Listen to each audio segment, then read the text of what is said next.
There are a lot of children out there that are really not being supported on a regular, consistent basis. It's our responsibility to help our kids.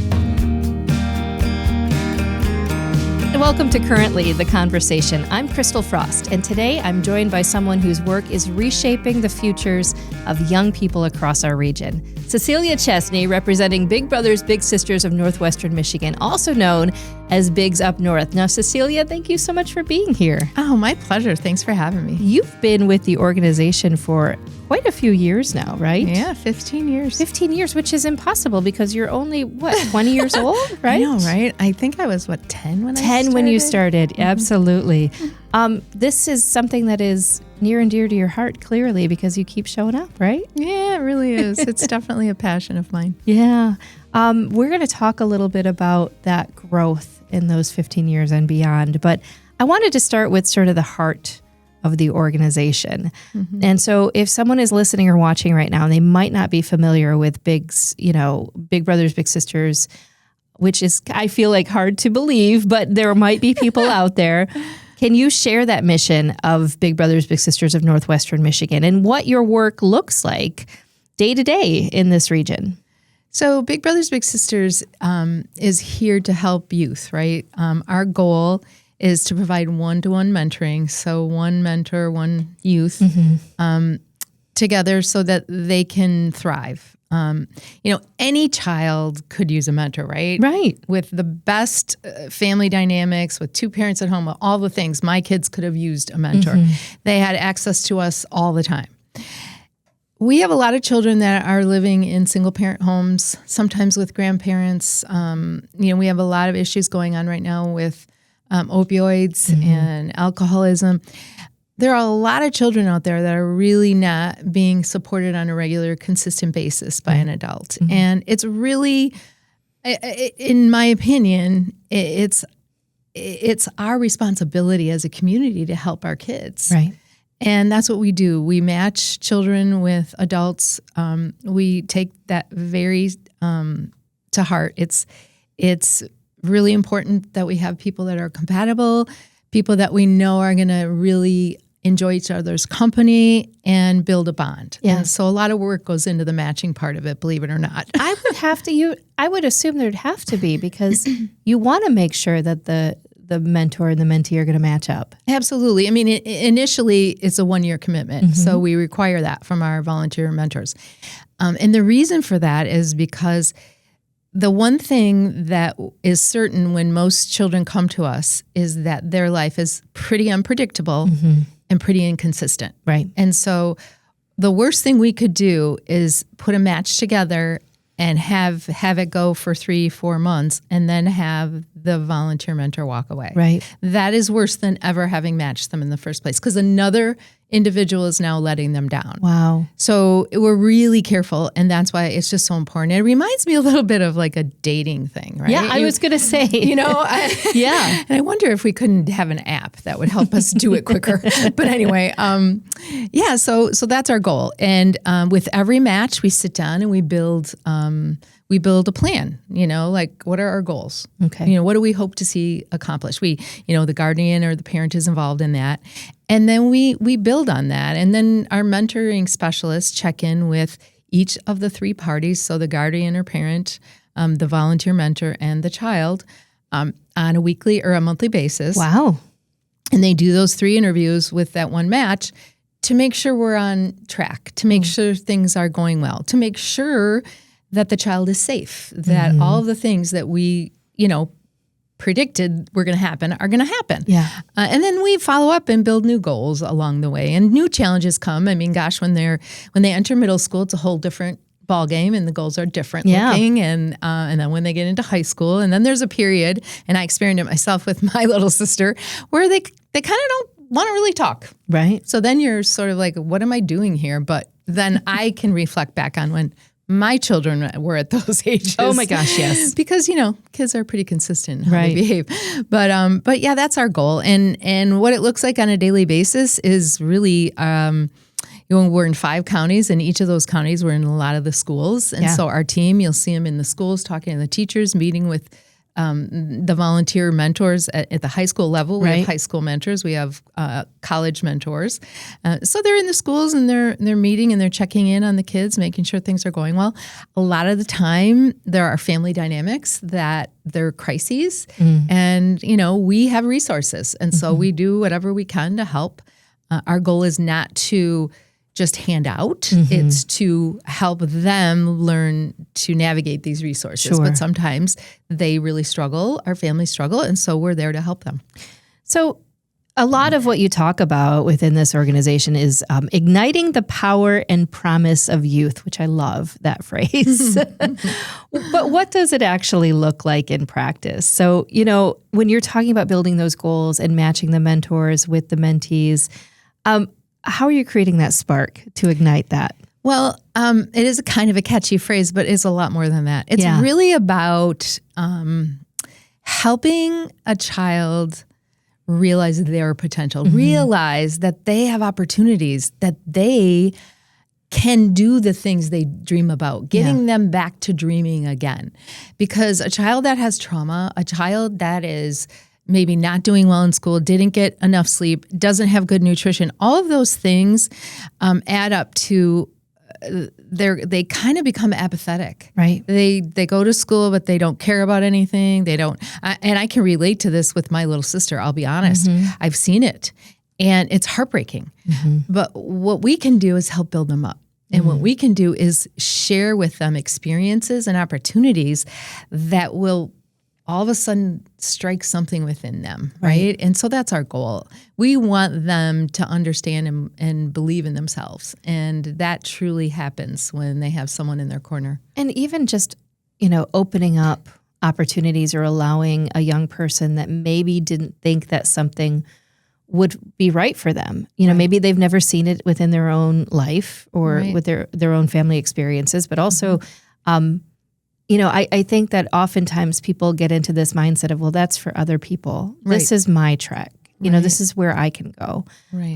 But when you show them a roadmap to a new path, it becomes a possibility. Absolutely. Absolutely. We just started our group mentoring program at East Middle School this past fall. And we're now extending it to West Middle School, second semester. And what's so exciting is that these kids they have an opportunity to spend time with, I'm not sure if you know Jerry Angers. Jerry taught, he was a football coach at West, and then he went to Glen Arbor, taught math for 30 years, and he's retired. But just really understands kids, right? And really relates to them, and kids really relate to him. That's a gift. He has so many mentees from his years of teaching and coaching, kids that still reach out to him on a regular basis. Probably more than 50, honestly. He is that guy. And so he has agreed to lead this group mentoring program at East Middle School. And it's been such a wonderful opportunity. And our goal is not to just meet at the school at the end of the day, but as these kids kind of get to know each other and build new friendships and bonds with this group, now we're going to be spending time at NMC's Innovation Center, right? Just a different space, but a space that belongs to them. Yes. Just as much as it belongs to the kids that are currently attending there. Like we want them to feel like this is theirs. Yeah. And just bridge that gap between, that's for somebody else, not for me. And also bring in some cool people like you to have conversations about things, just different community members, we have some people in the Coast Guard that have, had some really rough upbringings that can talk about like, this is how I got through. This is what I kept thinking about as I, went to school because I didn't like it, but I knew I had to because I knew one day that I didn't want to have the same life that my dad had or my mom had. And those are the kinds of things we just want to expose them to a different way of life and just put that hope back in them. The Innovation Center, first of all, is beautiful. It does belong to them. And it might be that first step onto a college campus that maybe they didn't know that might have been part of their goal, Absolutely. And it's attainable. It's perfect because that gives them something to really strive for and think about. And by the time they're in high school, who knows? They could be dueling a role. So since 1970, that's a long time, first of all. I was like, wow, you've been around for a long time. 1970 is when Big Brothers Big Sisters of Northwestern Michigan started serving this region. And since that time in the 5-county region, 16,000 youth have been supported. And at the end of this year, you shared with me, you're going to add another 500 to that number. 500 young people, 500 youth being served just in 1 year, and 16,500 total. That's unbelievable. I mean, does it feel like it's really expanded year over year in the past few years? Absolutely, I would say, yeah, it has really grown. We have an incredible team, and I think that really is the nucleus. That is the key. Having people, because when we have one person who has a caseload of, think of this, 75-ish, wow, leave, that's a big hole to fill, right? We have to have people that are really passionate about this work. Right. And I have learned, and it took me a minute to learn this, that when you're hiring, you have to really, really be excited about somebody. Yeah. If you're just, oh, well, they fit all the, they check all the boxes, that's not enough.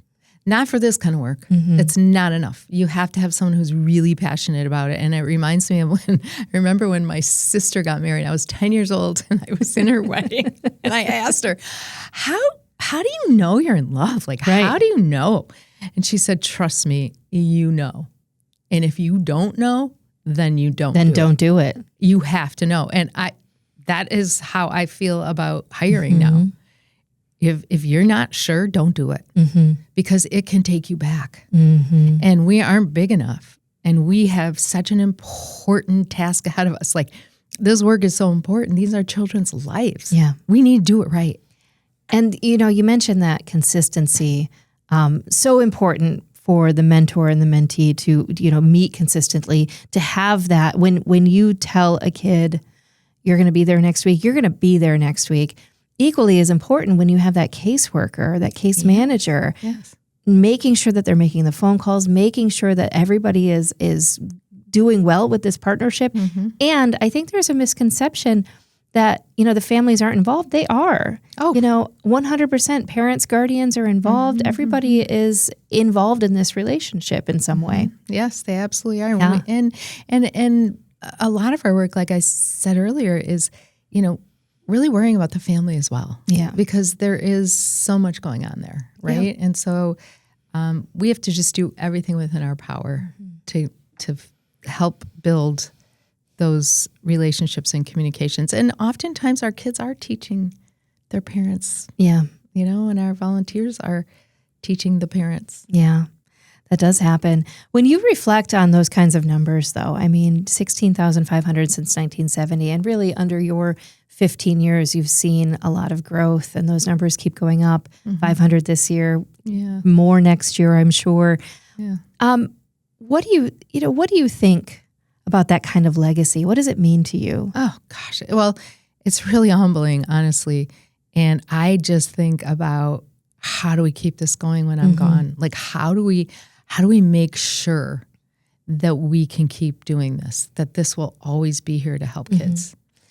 You mentioned that you came from, and I think you mentioned this to me off camera, from the public school system. So in the work you were doing before, very, very important work, what the teachers and what the support staff and what administration is doing, important work, but it's work that is, it's very specific, right? It's very hard skills. You got to learn the math. You got to learn the reading. Right. These are things you have to learn. Yeah. But I feel like it's so interesting that you went into this world that is so incredibly focused on those soft skills. You went from hard skills, standardized tests, we got to measure, right, to how can I measure a tiny little spark and see that, when you're talking about starting this 15 years ago, you've seen hundreds of young people get older, right? And I'm sure come back to the program as big as themselves. Absolutely. Yeah. That's a legacy. It's awesome. It really is. I have to tell you, my favorite stories, these two young men, they both had bigs, and they still, Actually, no, they're not matched anymore, but they're still connected with their bigs. They came in together when they were in high school and said, we want to sign up to be bigs. What? And I'm sorry, but I just got goosebumps. It was so cute. It was adorable. And then the older brother graduated from high school last year, and he came in and hand delivered an invitation to his graduation party to me. Mm-hmm. And that felt so special because I don't, besides my little sister, I don't get to interact with these kids and the families. I mean, very, once in a while, if they stop in the office and I get to meet someone, or if there's a child in there, I'll always come out and say, hi, what's your name? But I don't get to know the stories. And so that's so sweet. Yeah. I love that. You've talked a little bit today about the challenges that are facing youth. And we're seeing a whole lot of them from, economic hardship, mental health pressures, isolation. What are some of the biggest obstacles that you see youth and their families right now that are facing right now? And I know that what you are doing is so much beyond the matching. I mean, you are helping navigate and finding support for these different hardships. But what do you think right now families in Northern Michigan are most, the pressures? What are the biggest pressures? It's social. Yeah. It is absolutely social. I wish that we could just take all their phones away and they were forced to have conversations with classmates, friends in person. Yeah. And because I really believe the anxiety that is out there is so much of that. It's so troubling. And I know that during school they're not allowed to have their phones, but it doesn't, in between classes or when they leave school for the day, for the evening, it goes on all night long. Yeah. And on the weekends, it is so damaging. There's so much out there. And I want them to just live their life, be in the present. Yeah. And I just really believe that is such a big Achilles heel. And then finances are a big problem. Right. They're struggling. Families are really struggling, and they want their kids to have what the other kids have. Sure. So oftentimes you'll see that. You'll see a family, if they get a little bit of money, go buy like an expensive new iPhone. Sure. When they really, really can't afford it. Mm-hmm. But they want their kids to have and I get that. The sense of belonging, right? Absolutely. That you fit in. Yes. Sure. The shoes, whatever the thing is. Whatever the trendy item is. Yeah, exactly. Yeah. And it's just sad because you think about this as such a short time in your life. Mm-hmm. And when you do become an adult, you eventually realize like none of that is important. That social isolation, though, I think about that. It does. I mean, obviously it's affecting kids, but it's also being modeled sometimes by adults. And I will be the first to admit that there are times where I'm just in my phone, I'm disconnecting. Mm-hmm. I am like, and it might be that my brain needs to recharge or whatever, but it's different. It's different than, maybe back in the day when it would be like, oh gosh, people are just watching TV all day. It's very different when you are scrolling, and it's just one person, you and your phone. Yeah. It is isolating. Yes. And then that's being modeled for young people, whether parents realize it or not, it is being modeled. It is being modeled. And how often, I'm guessing you've seen it because I've seen it. You'll be at a restaurant and you'll see parents with a child in a high chair and they're on the phone. Mm-hmm. It starts really early. This is so interesting that you say that. I have my little baby grandkids and I was meeting them for dinner. And my son and his partner live in Midland. And so, we were staying at a hotel and going down to the hotel restaurant. And it was me who was like, because the baby, 18 months, is like having a hard time sitting still. Well, yeah, because he's 18 months and a restaurant is not necessarily the best place for a baby. And I was like, oh, should I get out my phone? And then I was like, what is wrong with me? Like, why did I think that way? Instead, guess what? We just took a walk. Yeah. We were walking around. And yes, was it a very quick dinner? Absolutely. Right. But it was like, sometimes that's just how it's going to be, because that little guy doesn't want to sit there and watch a phone. He wants to be out. He wants to be social. And it's so much better. It's so much healthier. It's an addiction. And when you start that early, I don't know how you break it. Yeah. It's very difficult. Oh, and I know the other side of it, the parents on the long road trips too, being like, well, we had to have the tablets for the road trip, but as long as it's maybe purposeful, like this is the time that you're going to use it, and then we're not, I'm going to be really old school here and just say, like, let them be bored. I have 9 siblings, okay? So with my parents, 12 of us in a station wagon. Yeah. Driving to Florida, okay? We had little games. Yeah. And books. And then we had the license plate thing and the sign, whatever, and letter the music. game. And, I mean, there's nothing wrong with that. That is such an interesting point, too. I was thinking about this recently. The number of times that I was bored as a child, right? When you would just be like, I'm bored. Right. But guess what? You had to find something to, to do. Right, like, you did. You didn't have a parent handing you a device. It was just, okay, you're going to, and it's okay to be bored. I did some of my best daydreaming when I was bored. Absolutely. It was great. It was. And oh my gosh, I used to sit with my sisters and we'd put a blanket on the front lawn and we would bead. We would make like little necklaces and stupid things like that. Yeah. I mean, but it was fun. But it was funny. We talked the whole time. Yeah. And that's the social connection. Right. Given those kinds of challenges, though, how does the mentor, cut through that noise? How does the mentorship experience cut through and build that social connection? What is it about having a big that makes that difference? Well, I would say they build a trust, right? There's a trust there. And it truly is like having a big brother or a big sister. But they like you. They like you. But you can talk about things that you don't talk about with your friends, you don't talk about with your siblings, you don't talk about with your parents or your aunt. Yeah. Yeah. There are just things that when they build that trust, and that's such a beautiful dynamic because that's when they start to blossom. Right. Because then they feel brave and confident and they actually can start talking about things they're dreaming about.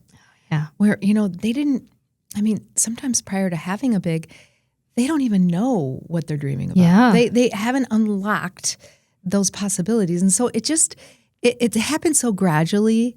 It's a beautiful thing. And it takes longer for some kids than others. And we see that in kids who have more trauma. Right. Yep. Right? They're really closed up and they're not trusting for a really good reason. Yeah. But it is the most exciting thing when that starts to unfold and all of the things that they conquer. And I have hundreds of stories. Oh, I love stories. Please share. Yes. Oh my gosh, we have this one young man. I love him. He just graduated last year too. We do little scholarships. We have a donor that wanted us to give scholarships to our kiddos, and we've done really well with this account, and it's raised more interest than we dreamed. So we've been able to do 2. Oh, fun. Every year, and so we pick. We have a group of our mentoring specialists nominate the kids and give the stories, and then we look at who should get them. We have our board executive committee helps, and of course they're always like, well, can we give them all? Yeah, exactly. It's so hard. But anyway, I remember when he met his big brother, and his big brother is very much an athlete. And this guy's sort of chubby and kind of like, laying on the couch and not doing much was his thing. Yeah. And so, and his big brother is like, yeah, I really want him to do things. And he happens to also be a friend of mine. And so we're having lunch one day and he goes, yeah, I'm just not having that much fun. And I go, what do you mean? And he goes, well, he's just not saying anything. He doesn't want to do anything. And I said, okay, seriously, dude? I go, what? You have a son? What would you tell him? Yeah. Well, I would just say, dude, this isn't working. Like, we're going somewhere. Why don't you pick? And like, I need you to have some energy. I go, all of that's okay to say to him. Right. Like, it's reciprocal, right? You're both there together. Yeah. You need to dig a little deeper here. And I've never seen you be shy, so I don't even know where this is coming from. Well, guess what? He did. And the next thing you know, he said, well, I really want to learn about cooking. And so they went to the grocery store, but all these things, they went back to his house and they started cooking. And he's just learned that he loves to cook. Well, in the meantime, he's slowly gotten him involved in like working out and, different things in sports. And now, and I told you that his big brother is a major athlete. Yeah. Well, now he can kick his butt. We go to give him the scholarship, and I had no idea because I hadn't seen him in so long. And he shows up, and his muscles are like this, and he's gotten all this taller. There's no extra weight on this kid. Wow. I mean, it's the coolest thing ever. He's going to culinary school. Oh my gosh. But in the beginning, and I know the family dynamics too, there's so much that you worry about. You're like, oh, can we turn this around? And just, it's so wonderful. Oh, that is so great. It really is. Oh, I love it. Awesome. But it was that shared interest, right? So the big brother had the interest in sports and athleticism. And as he was able to gain trust by engaging in an interest of the little brother, right? Look at what happened. That's fantastic. Yeah. When you think about expanding this mission, I know that we've talked about the 16,500 kids that have already been matched, have already been a part of this program. What is on the horizon for you? I can only imagine there is a need. And I know you, Cecilia, you're going to meet the need. Well, okay, so here's where we're at right now. And I have a great board of directors. They're visionary. And we went through strategic planning last year. And we have so we're in 5 counties, right? We are in Antrim, Charlevoix, Emmett, Kalkaska, and Grand Traverse, right? And think about that. When we were in 10 counties, right, we were serving 270 kids. Wow. And now we're in 5 counties serving almost 500. Wow. Yeah. There's a way to do it. Like a focused mission. Yeah. Well, and being spread out, running an organization over several counties is tough. It is very tough. It's hard to build those donor relations. It's hard to build relationships. So we have 2 mentoring specialists in our Petoskey office covering Charlevoix and Emmett County. Okay. Right? One is completely Charlevoix County, and the other is Emmett County. And our board has come up with this plan through our strategic plan is to build a board up in Charlevoix and Emmett County that really is empowered to make decisions and really create its own program up there. Right. Hire a director, have somebody be the face of Big Brothers Big Sisters that can go out and meet with donors and meet with supporters and advocate for our kids.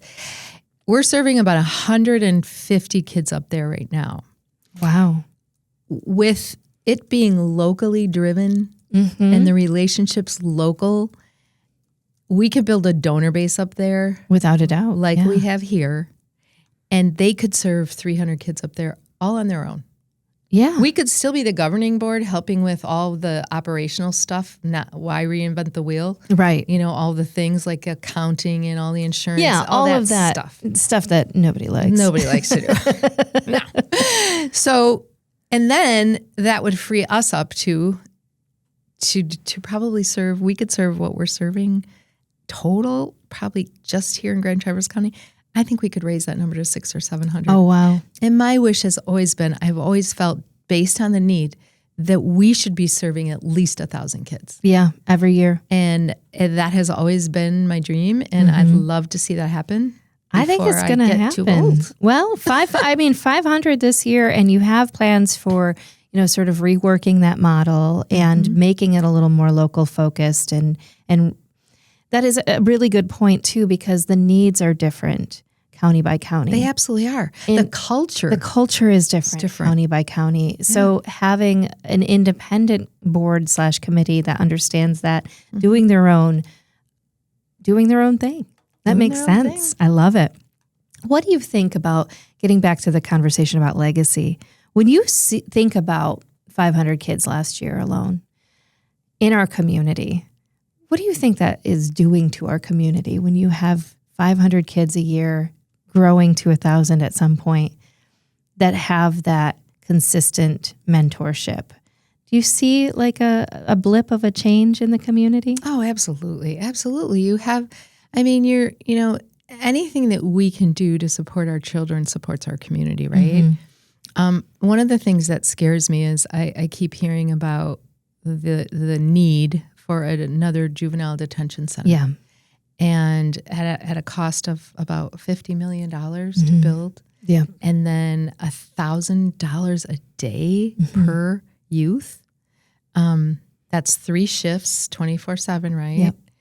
And I just think preventative measures Absolutely. are the way to go. If we can, avoid them having to go there, of course our community looks different. Yeah. I think anybody who loves living up here might consider thinking about that and maybe consider getting involved in some way. I just met with the friend of the court in Charlevoix, Emmett County, and now Sheboygan is reaching out they're looking for some diversion help these kids they're seeing kids as young as 10.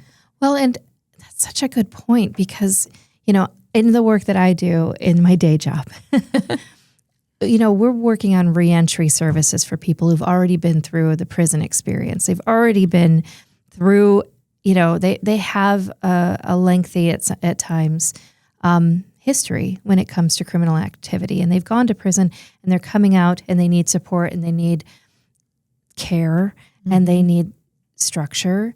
And I always think, at what point on this sort of continuum of life could one little thing have made a difference? One mentor, one person saying, not, what's wrong with you, but what happened and how can we help you? Right. I always think about that. And that is the goal. I think that is a goal, statewide, is to try to put some of these systems out of business because we're doing enough prevention, right? Right. Yeah. That's absolutely the key. I believe that with all my heart. We have so many wonderful organizations up here that do such great work. Yeah. But I don't think there's anything more important than our kids. And the other aspect of this, though, too, is when you are matching a one-to-one mentor, one mentor with one child. And yes, I know we're doing group mentoring and I know we're doing other things, but that one-to-one, that is one person who's fully focused on you. Right. And that might be exactly what is needed to get you to go from this direction and veering in a different direction. Absolutely. Just one person going, hey, what's going on with you? Absolutely. I love it. Yeah. I love it. That's a great segue into how anybody listening today might be, who's interested in this. And maybe somewhere in this conversation, someone went, yeah, I want to get involved. You're always looking for bigs. Always. Right? Always. And obviously you have, always have children that need mentors. But specifically for bigs, what would you say to someone who's like, yep, I think this is time? And I always like to do these conversations around the holidays because I think we always get that little bit of holiday spirit, but it's more than just the one day. Like if you give back to big brothers, big sisters, you give your time or you give your, your talent or your treasure, it's a year-round commitment. It is. It is. So if someone's going, yep, that's me, how can they get involved? Oh, gosh. All they have to do is go to our website, bigsupnorth.org, and there is a button that says volunteer. You can click on that and basically just fill out your contact info. Right. And then you will be contacted. And you can talk to our enrollment specialist and she'll explain all the things. And it is a commitment. But you have these wonderful sort of matchmakers who are matching the littles with the bigs and making sure it's going to be a good fit. And you just show up consistently. That's what you have to do. That's what you have to do. And, we interview you and you need to be as honest as you possibly can. Like questions like people will say, well, gosh, I just don't think, I don't want anybody younger than 12. Okay. I just want to, great. That's okay. We need that. Yeah. Like we need to know. I can't handle children that are on the spectrum or I want to work with a child on the spectrum. Yeah, right. Like we have people that get as specific as you can. Absolutely. Because that helps us match you faster. And that helps, with the greater good, the greater goal, right? Absolutely. Yeah, it cuts through a lot of red tape. It really does. We will find out eventually. Yes, you will. Well, I have to say thank you so much. And if anybody is out there who's ready to make that leap, go to bigsupnorth.org. Also, I would encourage you to look at giving an end-of-the-year donation, getting involved in other ways as well. that's all. You can find it all at bigsupnorth.org. Absolutely. Thank you so much. Well, Cecilia, thank you so much for joining me today and for the incredible work you and Big Brothers Big Sisters of Northwestern Michigan do to support and strengthen our community. So to learn more and to volunteer, as we said, to support that mission, to get that number to 1,000 kids a year, visit bigsupnorth.org. This has been Currently the Conversation. I'm Christal Frost. Thank you so much for listening, and we'll see you next time.